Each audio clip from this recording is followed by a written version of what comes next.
Good morning, November 4th.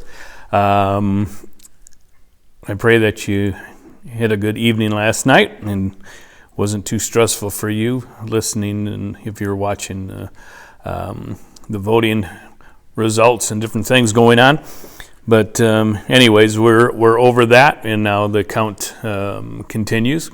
And we need to, again, just continue to pray for the results and the different things that are going to happen. And we pray for particularly peace for our country as they figure this all out. Today we read Jeremiah 32 and 33, and then we started the book of Hebrews. And we're in Hebrews 1 today. But Jeremiah, this is... I had to kind of think maybe how Jeremiah was dealing with things, because again, he's a young guy, and now he's thrown in prison because he's of his predictions of Jerusalem and Judea being wiped out. But it seems like it's getting closer to that, more than just a prediction, but things are going to start happening. But the main thing today that I looked at was Hebrews. Hebrews has always been kind of an interesting book, and you'll notice it's completely talking about God, about Jesus as a current, and really His majesty and His glory, and how awesome He is.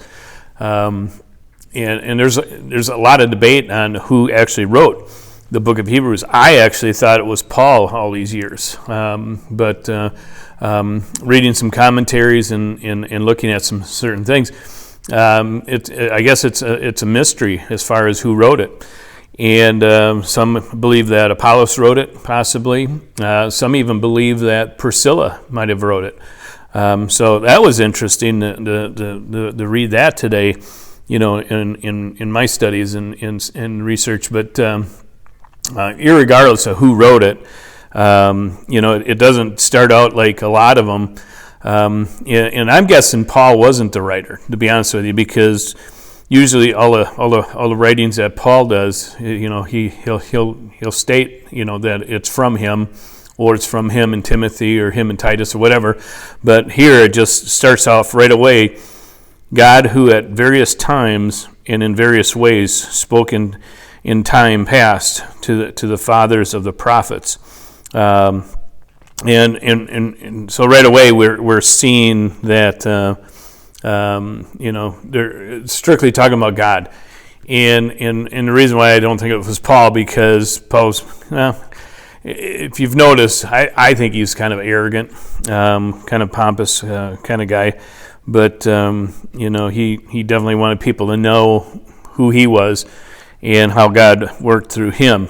So, but there's quite a few nuggets in here, I think. Verse 4, having become so much better than the angels, as he has been inheritance, obtained a more excellent name than they. For they which of the angels did not ever say, "You are my son, today I have begotten you. And again, I will be to him a father, and he shall be my son." But when he again brings the firstborn into the world, he says, "Let all the angels of God worship him." And the angels, he says, "Who makes his angels spirits and his ministers a flame of fire." But the Son, he says, and it just continues on. Basically, he's pointing really, really strongly to Jesus, and Jesus being God's Son. So that's where we're starting out with Hebrews today. But more than anything, I thought it was interesting just researching, the book of Hebrews. Not necessarily just chapter 1 or all the other chapters, but who wrote it, when was it written, what purpose was it written for? Those are the things when I'm studying, I look at those things. And in this particular study that I looked at said, this had a very strong Hebrew influence and speech to it. So it was obviously going on and from a person of a Hebrew descent probably. So again, enjoy studying, researching, looking. Try not to just read through it real quick, because we miss out on things. Again, study and research it and look at it and see what God's telling you. So again, I pray that you have a great day today.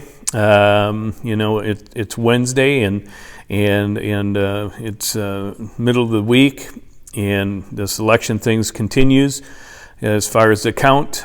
So again, keep praying for that. Maybe we'll have some results by tomorrow. So God bless you all. Have a great day, and I'll see you Thursday morning.